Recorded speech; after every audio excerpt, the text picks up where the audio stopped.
Why is my bank account always walking the tightrope? Jesus loves me, I guess. Oh, maybe not. Ooh. Stock dual mass flywheel and a stock clutch kit for my TT, $725. Yeah, I've seen worse, I guess. But what about other parts? Oh my God. A clock spring, $900? A timing belt kit, $708. An alternator, this has gotta be cheap. $600, okay, nope, that's not cheap. A hull deck service kit, come on, this is aftermarket, come on. Oh, yep, okay. How about a cooling fan? Maybe that's gotta be cheap, right? It's a simple part. Oh my God. There's gotta be something I didn't overpay for in the past. I mean, I had to have had a good deal somewhere, right? No. That was a lot. I mean, that was tires, so I guess, overpaid, all right. Maybe this one? Oh, wow. Nope, the parts were $128 on that one. That's definitely overpaid. Maybe this one. This was just 4 studs. Come on, this has got to be cheap. Yep. Still, yeah. I pretty much overpaid for that one too. There's got to be something here. I know what we can do. Let's head on Marketplace. Let's find a sweet dirt bike. I guarantee that'll be a cheap project. Let's do it. Yeah, baby, yeah. You join me and Brielle on the road. We got Cheyenne the Chevy here and a motorcycle trailer in the back, and we're on the way to go look at a bike. Woo!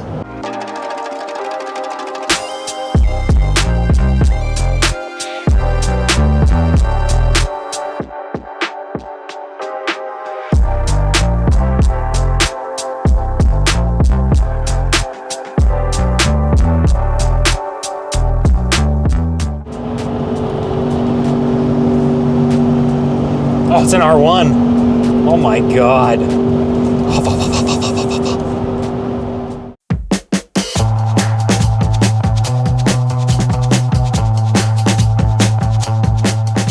This is a 1999 Yamaha TTR250, a single-cylinder, 4-stroke gasoline dirt bike. But it has one major issue.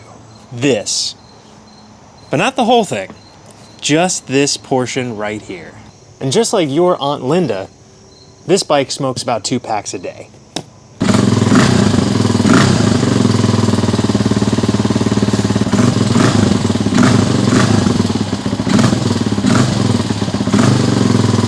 Now, inflation prices are crazy these days, and I wanted to set out to see if we can have some cheap fun like back in the old days. I picked up this Yamaha for $1,000. Now, I didn't know that it needed piston rings, but, you know, I guess cheap fun comes with a cheap price. Now, another goal of mine is to get people into motorsports, whatever shape or form that takes. Now, this is an easy, cheap, fun way to start. A dirt bike, a single-cylinder engine, air-cooled, you don't have to worry about coolant, and all the basic components from a car are in here, just in smaller and different shapes. So, if you don't like 2 wheels though, there are other options. There are quads, like this Yamaha. This is a Raptor 125, which shares an engine with the TTR 125, making it easy to choose your preference between 4 wheels and 2 wheels while sharing the same power plant.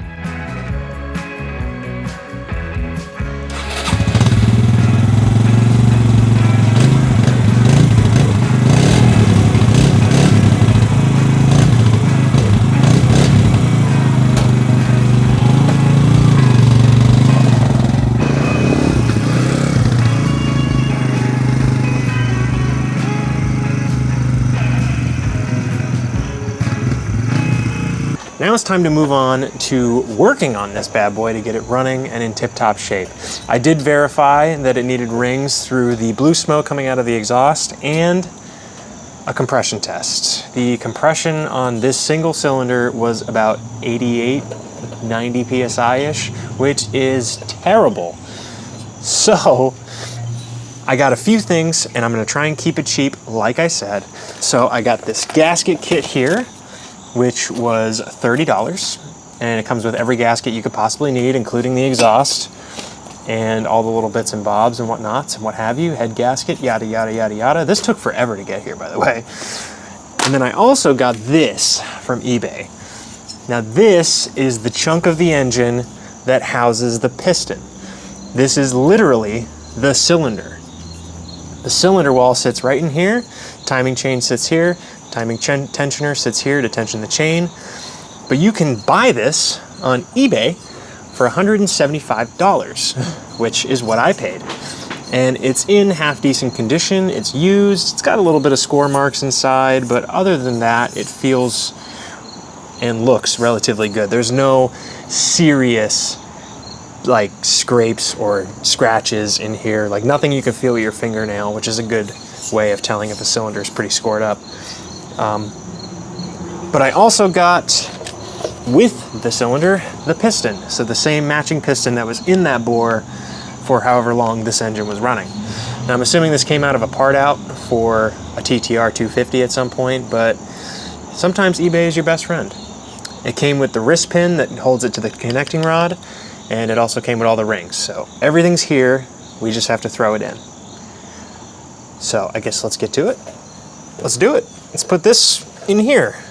Ying, ying, ying, ying, ying, ying. Well, no, it's gonna go blah, blah, blah, blah, blah, blah, because it's a 4-stroke, not a 2-stroke. Now most of this bike was held on with zip ties, so this just comes off. I started by removing the two 10mm bolts holding on the gas tank.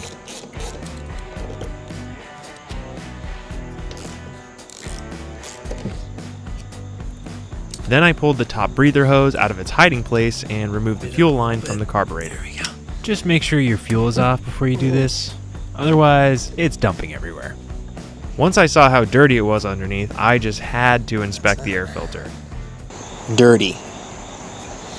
Yucky. I mean, this may or may not make it easier to remove the carburetor, but I figured at least I could take a peek here, see what's going on here.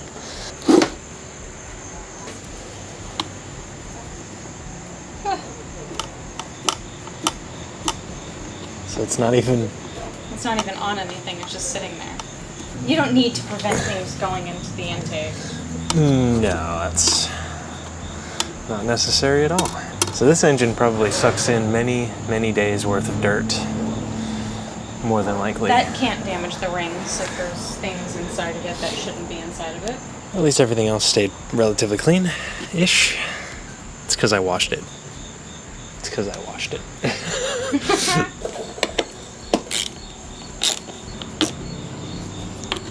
Oh, it actually caught. This bike's been through the war, hasn't it?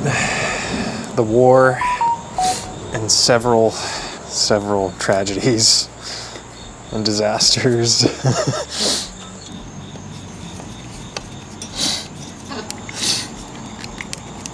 Oh God, I am actively twisting the terminal.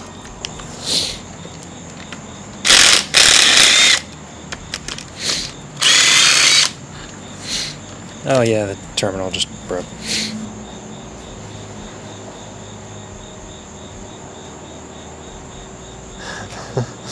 Okay, I need one of them.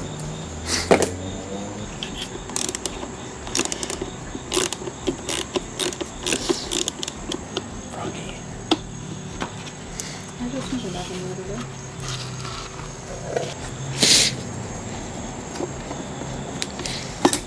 Ah.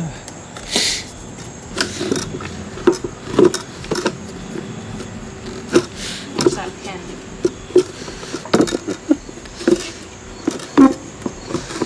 Yeah, I guess I have to take the exhaust off. I had to anyway. But I guess this just solidifies it. Oh.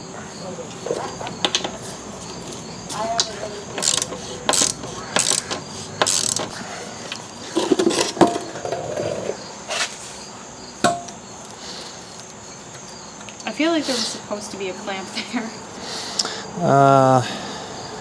Maybe so. Yeah, because this is like... Rubber looking. Or is that just metal that's so destroyed? No, it's like a heat wrap. That's so funny. Back box delete it is. No, I'm kidding. Oh my god, yes, just let it jump.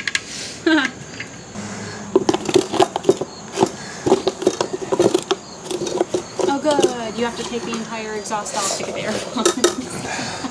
So this is a nice adjustable shock. It's got an adjustable dampening right here, which is also zip tied on because, yep, this dirt bike was a zip tie extravaganza. We're here to save it, I swear. By putting more zip ties on it. Correct. By flush cutting the zip ties. That's what we're gonna do. That's what we're gonna do. Flush cut them this time. Exactly. So you get it. Okay, so now that I finished the side quest of taking the airbox out because it was disgusting and it needs a good hosing, now we're back onto the main quest, which is ripping apart this engine. So next is to take the carburetor off. That'll get us one step closer to getting this bad boy off. I think after that, I'm gonna take the exhaust off.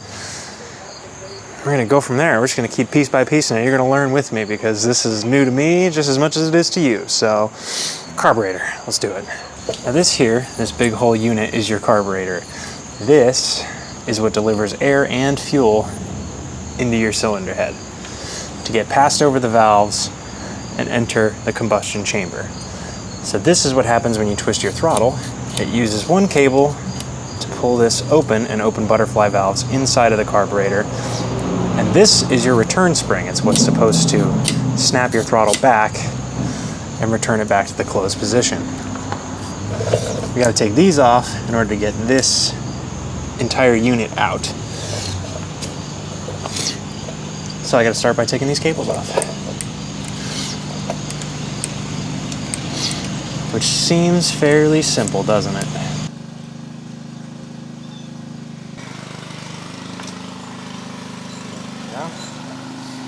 There we go. Yeah, Okay, and now it should pop right out of there. There we go. oh my god. It's got to get past this nub here, so you can take it off, and then you can push this bad boy out, like yay. And here's your carburetor, which is, oh god, still pissing fuel. How much fuel is in this thing?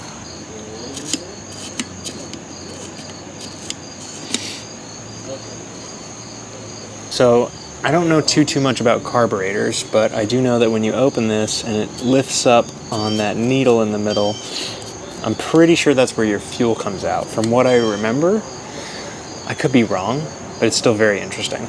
I'd love to rebuild a carburetor in the future, so maybe this one, but apparently this one has been rebuilt before already. It's okay, I'll just use the fuel that's all over the rag to clean this up a bit. That'll work as a good brake clean, won't it? And that is one carburetor removed. So I'm gonna put this off to the side, clean it up a bit later, a bit more I should say. And next up, I think it's time to take off that intake boot off the cylinder head and the exhaust. So let's do that. I'll let that piss over there. Oh my good God.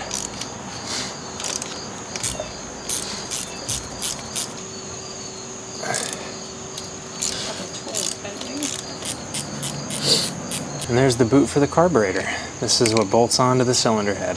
So, looks like there's a little O-ring in the back here, which I don't have a new one of. So, I'm gonna reuse it, just because like I said, cheap project. If it works, it works. If it doesn't, I'll get a new one, whatever.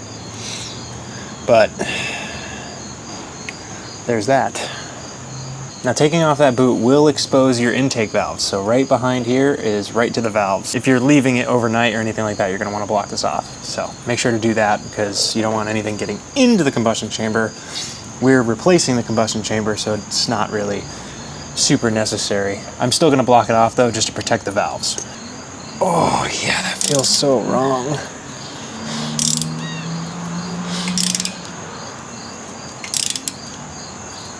Oh.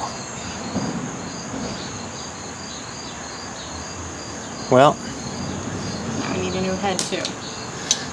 No, I could probably get it out. Let's see if this one breaks too.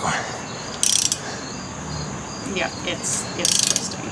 I don't think that's giving. Yeah. Oh, God. Well, I ran into my first issue. Oh, use your flathead so you don't. Yay! Oh, those studs look rough. Oh my goodness, they look rough. Yeah. Might have to break out the torch to get those out. I don't think there's any other way. No, there we go. Right, so there's our first issue. Studs snapped in the head. That's no fun, but I think we're gonna figure that bad boy out. We'll see what we can do. Hopefully I can get them out. If I can't, we're gonna have to figure out some solution for it, because rebuild, right?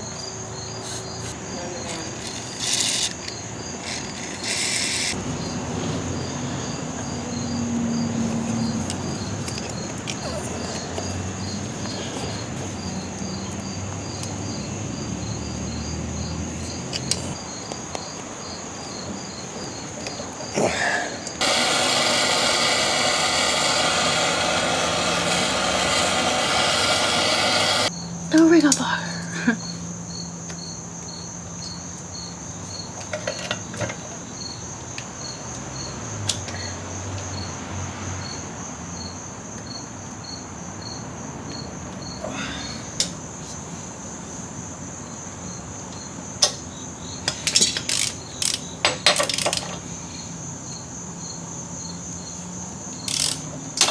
Oh, that's really not good now.